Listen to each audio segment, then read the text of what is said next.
আমাদের যে 24-এর পরে জুলাইয়ের পরে যে স্বপ্ন ছিল সেই স্বপ্নটা ছিল যে সন্ত্রাসীর বিরুদ্ধে নেতার পরিবর্তন নয়, আমরা চেয়েছিলাম যে দেশের শাসন ব্যবস্থার পরিবর্তন হোক, আইনের পরিবর্তন হোক, যেখানে উল্টো পথে গাড়ি চলবে না, চোর চুরি করবে না, দুর্নীতি হবে না, সুন্দর একটা বাংলাদেশ, সাম্যর একটা বাংলাদেশ হবে। এই স্বপ্ন নিয়ে আমাদের জুলাই অভ্যুত্থান হয়েছিল। তারপর আমরা কি দেখলাম? বিএনপির লোকজন বিভিন্ন জায়গায় tempo stand, baby stand, bus stand সহ যে কোনো সন্ত্রাসী কার্যক্রমে তারা জড়াই পড়তেছে। আজকে তাদের উদ্দেশ্যে বলতে ইচ্ছা করে, এই যে আমাদের প্রধান উপদেষ্টা যে নির্বাচনের একটা রোডম্যাপ দিছে বা নির্বাচনের একটা সময় সূচনা ঘোষণা করছে, এটা কি আপনাদের কথাই দিছে? আপনাদের কথাই দিছে? আপনারা যে ধরনের কাজ করতেছেন এই কাজের জন্য তারা দিছে? এই দেশে নির্বাচন হওয়ার কথা ছিল সম্পূর্ণরূপে সংস্কার করার পরে, কিন্তু বিভিন্ন কারণে সরকার নির্বাচনের রোডম্যাপ দিছে। এইটা কেন দিছে? আমাদের নুরুল হক নুরু ভাইয়ের কথাই দিছে, এটা বিএনপির কথাই দেয় নাই। আজকে তাদের মাথার উপরে হাত রাখার কারণে, তাদেরকে বাঁচানোর জন্য যে হাত আমরা এগিয়ে দিয়েছিলাম এটা তারা সম্পূর্ণ নষ্ট করে ফেলেছে। আজকে ওখানে তার বিরুদ্ধে যে ধরনের কার্যক্রম শুরু হয়েছে, কেন এগুলো শুরু করেছে আমরা জানি। ওই আসনটা গলাচিপা 10 মিনা, এই আসন বরাবর আওয়ামী লীগের একটা ব্যাপক ঘাঁটি ছিল। এখান থেকে এই কখনোই আওয়ামী লীগের হাত থেকে এটা উদ্ধার করা যায়নি। নতুন প্রজন্ম, নতুন নেতা, আমাদের এই গণ অধিকার পরিষদের নেতা ওখানে যে ধরনের জনপ্রিয়তা সৃষ্টি করছে, এই জনপ্রিয়তার কারণেই আজকে তারা আমাদের পিছনে লেগেছে। আপনারা জানেন না হয়তো অনেকেই অনেক কিছু।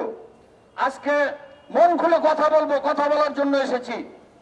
গলাচিপা থানায় 50 কিলোমিটার রাস্তা আমাদের এই নুরু ভাইয়ের নেতৃত্বে এবং তার কৌশলের কারণেই গলাচিপাতে 50 কিলোমিটার রাস্তা পাকা হয়ে যাচ্ছে এবং এটা বিশ্ব সুন্দর রাস্তা হয়ে যাচ্ছে। 10 মিনিটে 40 কিলোমিটার রাস্তা সম্পূর্ণরূপে পাকা করার জন্য নুরু ভাই বরাদ্দ এনেছে সরকার থেকে, যে কোনো ভাবে এটা বাস্তবায়ন করেছে। আপনারা জানেন যে গলাচিপা আমাদের একটা ব্রিজ দরকার ওইখানে। এই ব্রিজটা এত বছর, স্বাধীনতার 53 বছর পেরিয়ে গেল, বাংলাদেশের সব জায়গায় উন্নয়নের ছোঁয়া লাগলো, কিন্তু আমাদের ব্রিজটা হয় নাই। এই ব্রিজটা গত 53 বছরে আওয়ামী লীগ তো করেই নাই, এর পরবর্তীতে যারা চেষ্টা করে কেউ চেষ্টাও করেনি। আমাদের নুরু ভাইয়ের নেতৃত্বে এই ব্রিজ পাশ হয়েছে, আলহামদুলিল্লাহ এই ব্রিজ পাশ হয়েছে। এই ব্রিজের কার্যক্রম কিছুদিনের ভিতরেই শুরু হবে। এই যে এই ভালো কাজগুলার কারণে গলাচিপা 10 মিনায় আপাময় জনসাধারণ নুরু ভাইকে বুকে টেনে নিয়েছে এবং প্রতিটি এলাকায় প্রতিটি ঘরে ঘরে মানুষ নুরু ভাইয়ের জন্য হাত বাড়িয়ে দিচ্ছে। যার কারণে আজকে এই যারা এখন ক্ষমতা লোভ করার চেষ্টা করতেছে, ক্ষমতার জন্য পাগল হয়ে গেছে, এরাই এখন এই সন্ত্রাসী কার্যক্রম শুরু করেছে। আমি বলবো আরো একটা কথা শুনেন। গলাচিপা 10 মিনার শহর অঞ্চলের যে মসজিদগুলি আছে, মন্দিরগুলি আছে, এই মন্দিরগুলিতে 3 লক্ষ টাকা করে বরাদ্দ এনে এটা পাস করাই দিছে। কিন্তু এই ভালো কাজগুলোর কারণেই আজকে তারা এইভাবে আমাদের সাথে সন্ত্রাসী কার্যক্রম করছে। সবাইকে ধন্যবাদ। আশা করি সামনের দিকে ভালো, সুষ্ঠু, সুন্দর সমাজ ব্যবস্থা করার জন্য আপনারা মিডিয়া কর্মী ভাইয়েরা, আপময় জনসাধারণ আমাদের থাকবেন। ধন্যবাদ সকলকে। আসসালামু আলাইকুম। অনুরোধ থাকবে যারাই বক্তব্য নিয়ে আসবেন খুবই সংক্ষিপ্ত বক্তব্য রাখবেন, কারণ আমাদের কেন্দ্রীয় নেতৃবৃন্দ সবাই রয়ে গেছেন। এ পর্যায়ে বক্তব্য নিয়ে আসেন মোহাম্মদ শাহজালাল, গণ অধিকার পরিষদ ডেমরা থানার সভাপতি। আসসালামু আলাইকুম। ঢাকা মহানগর দক্ষিণ কর্তৃক আয়োজিত আজকের এই বিক্ষোভ সমাবেশ উপস্থিত সমগ্র নেতৃবৃন্দকে আমার সংগ্রামী সালাম। এখানে অনেক মূল্যবান বক্তা এখন উপস্থিত আছে, যে কারণে আমি আমার বক্তব্য দীর্ঘ করব না। তারপরে কয়টা কথা না বললেই নয়। আপনারা ভালো করে জানেন 5ই আগস্টের আগে বাংলাদেশে প্রশাসন কিভাবে কাজ করে গেছে।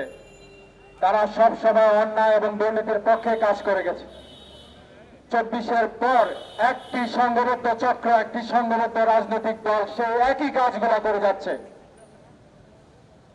আপনারা দেখছেন যে ঢাকা সহ বাংলাদেশের বিভিন্ন জায়গায় এই চাঁদাবাজ সন্ত্রাসমূলক কাজগুলা একটি রাজনৈতিক সংঘবদ্ধ দল করে যাচ্ছে। প্রশাসন কি এ ব্যাপারে অবগত নয়? আমার কথা ক্লিয়ার।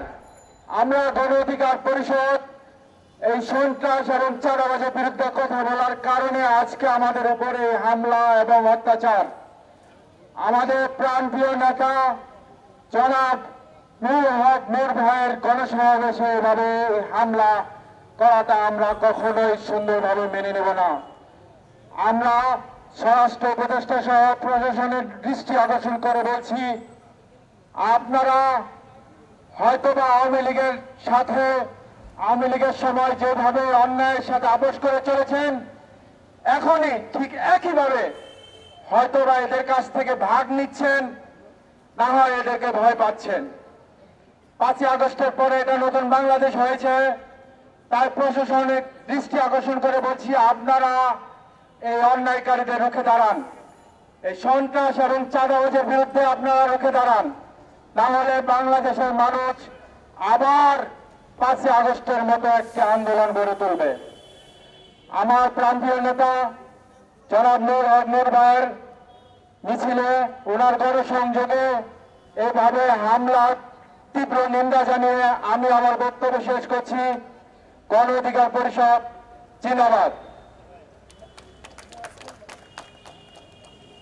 এ পর্যায়ে বক্তব্য নিয়ে আসছেন ছাত্র অধিকার পরিষদের কেন্দ্রীয় যুগ্ম সাধারণ সম্পাদক নেওয়াজ খান বাপ্পি।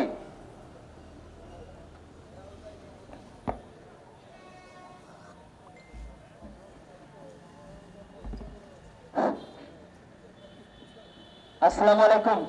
উপস্থিত সকল নেতৃবৃন্দ এবং সাংবাদিক ভাই বোনদেরকে জানাচ্ছি বাংলাদেশ ছাত্র অধিকার পরিষদের পক্ষ থেকে শুভেচ্ছা এবং অভিনন্দন। প্রিয় ভাইরা, আমরা দেখেছি গতকাল বাংলাদেশের মাস্টার মাইন্ড যাকে বলা হয়, এই জুলাই অভ্যুত্থানে যে মানুষটার সবচেয়ে ভূমিকা ছিল এবং জোরালো লাইন ছিল, 90% পতন হয়ে গিয়েছে, 10% ধাক্কা দাও, এই সরকার পতন হয়ে যাবে। সেই নুরুল হক নূরের উপরে কতিপয় কিছু গুন্ডা মস্তানরা, যদি তার দলের নাম ধরে উল্লেখ করে বলি, এই বিএনপির গলাচিপা 10 মিনা আসনের আরো একজন মনোনয়ন প্রত্যাশী এই হাসান মাহমুদ, তিনি তার অনুসারীদেরকে দিয়ে নুরুল হক নূরের উপরে হামলা করেছে, সেখানকার স্থানীয় নেতৃবৃন্দদের উপরে হামলা করেছে, পার্টি অফিস ভাঙচুর করেছে। আমরা স্পষ্ট বলতে চাই, এই বাংলাদেশকে আমরা নতুন করে কোন সন্ত্রাসী জঙ্গি গোষ্ঠীর কাছে ইজারা দিতে চাই না। এই বাংলাদেশকে, এই বাংলাদেশের মানুষের মন, মগজ, মস্তিষ্ক আর কাউকে দখল করতে দিব না। আজকে সেখানে নাকি 144 ধারা জারি করেছে। ভাই, অধিকার পরিষদের যে সকল নেতা কর্মীরা রয়েছে, এরা বাংলাদেশে 144 ধারা জারি করলে বন্দুকের নলের ডগার সামনে দাঁড়িয়ে থাকে জীবন দেওয়ার জন্য, আর এইখানে 144 ধারা জারি করেছেন। কাল क्या होगा कुछ नहीं जानेगा, कोई नहीं पता। कल क्या होगा रे कालिया, कल क्या होगा। আজকে আপনারা যে ধরনের সহিংসতা করে আমাদের নেতাকর্মীদেরকে দমানোর চেষ্টা করছেন, আপনারা কোথায় ভুলে যাচ্ছেন? এটা অধিকার পরিষদের নেতাকর্মীরা, এরা 24 কিংবা ধান খেতে শুয়ে পালাইয়া ছিল না, এরা সামনে থেকে নেতৃত্ব দিয়েছে। সুতরাং আপনারা এটাও খেয়াল রাখবেন, ওই আওয়ামী লীগ ফ্যাসিস্টের সময় তাদের মিছিল মিটিয়ে কিন্তু লক্ষ লক্ষ কোটি কোটি মানুষেরা আসত।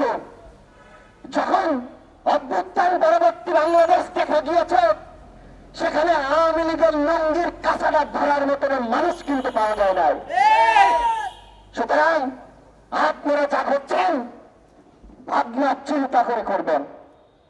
আপনারা বলছেন দ্রুত ইলেকশন দেন, ইলেকশন দিলে এই যে বাজার, এই যে ঘাট, এক ভাই বলছিলেন সেই গলাচিপার 10 মিনিট আসনের বিভিন্ন জায়গায় তারা চাঁদাবাজি দাঙ্গাবাজি করছে, এই বিএনপির নেতা কর্মীরা। প্রশাসন কি করছে? আঙুল চুষছে। তাহলে এই প্রশাসন যখন সঠিকভাবে ফাংশন করতে পারছে না, এই প্রশাসনের আন্ডারে কিভাবে জাতীয় নির্বাচন হয়? আমরা স্পষ্ট বলে দিতে চাই, এই প্রশাসনকে সংস্কার করার আগে যত সময় লাগে বাংলাদেশের জনগণ দিবে। এই প্রশাসনের সংস্কার শেষে এই দেশে এখন আমরা নির্বাচন চাই, তার আগে কোনো নির্বাচন নয়। সুতরাং ভণ্ডামি অনেক করছেন অধিকার পরিষদের নেতা